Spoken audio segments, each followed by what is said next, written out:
സിപിഐഎമ്മിനെ രൂക്ഷമായി വിമർശിച്ച് ആർഎസ്പി സംസ്ഥാന സമ്മേളനത്തിന്റെ രാഷ്ട്രീയ റിപ്പോർട്ടും രാഷ്ട്രീയ കരട് പ്രമേയവും ആർഎസ്പി എൽഡിഎഫ് ഇടാൻ കാരണം സിപിഐഎം നേതൃത്വം കാരണമാണെന്നും സിപിഐഎം സിപിഐ അവിശുദ്ധ കൂട്ടുകെട്ട് ഉണ്ടായിരുന്നുവെന്നും റിപ്പോർട്ടുകളിൽ വിമർശിക്കുന്നുണ്ട്. കോൺഗ്രസിലെ വിഭാഗീയതയും രാഷ്ട്രീയ റിപ്പോർട്ട് കുറ്റപ്പെടുത്തുന്നുണ്ട്. ദേശീയ തലത്തിൽ ഇടത് കോൺഗ്രസ് ഐക്യമാണ് വേണ്ടതെന്ന് സമ്മേളനത്തിൽ സംസാരിച്ച നേതാക്കൾ പറഞ്ഞു. ആർഎസ്പി ഇടതുമുന്നണി വിടാൻ കാരണം സിപിഐഎം നേതൃത്വമാണെന്ന വിമർശനമാണ് റിപ്പോർട്ടിൽ പ്രധാനമായും പറയുന്നത്. 35 വർഷക്കാലം ഒരുപാട് അവഗണനകൾ സഹിച്ചു.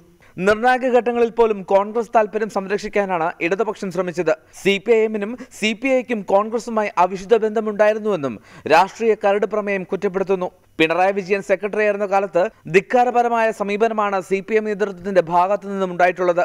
സിപിഐ ഒഴികെയുള്ള എല്ലാ ഘടകകക്ഷികളെയും പിളർത്താൻ സിപിഐഎം ശ്രമിച്ചുവെന്നും രാഷ്ട്രീയ റിപ്പോർട്ടിൽ കുറ്റപ്പെടുത്തുന്നു. കോൺഗ്രസിലെ വിഭാഗീയതയും രാഷ്ട്രീയ റിപ്പോർട്ട് കുറ്റപ്പെടുത്തുന്നുണ്ട്. കോൺഗ്രസിനുള്ളിലെ പ്രശ്നങ്ങൾ കാരണമാണ് ആർഎസ്പിക്ക് കിട്ടേണ്ട സ്ഥാനമാനങ്ങൾ തട്ടിത്തെറിപ്പിക്കപ്പെടുന്നത്. ഡെപ്യൂട്ടി സ്പീക്കർ വിഷയത്തിൽ ഉൾപ്പെടെ ഐ ഗ്രൂപ്പിനെ റിപ്പോർട്ടിൽ പരോക്ഷമായി വിമർശിക്കുന്നുണ്ട്. സമ്മേളന ശേഷം ദേശീയ തലത്തിൽ ഇടതുബന്ധം അവസാനിപ്പിച്ച് ആർഎസ്പി കോൺഗ്രസുമായി സഹകരിക്കുമെന്ന സൂചനയാണ് ഉദ്ഘാടന ചടങ്ങിൽ നേതാക്കന്മാരുടെ പ്രസംഗങ്ങളിൽ ഉണ്ടായത്.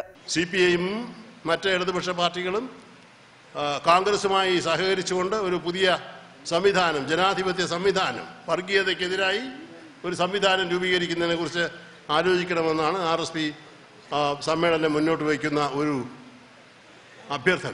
അതേസമയം ഡെപ്യൂട്ടി സ്പീക്കർ സ്ഥാനം ആർഎസ്പിയുടെ ന്യായമായ ആവശ്യമാണെന്ന് മന്ത്രി ഷിബു ബേബി ജോൺ പറഞ്ഞു. റിപ്പോർട്ടർ, കൊല്ലം.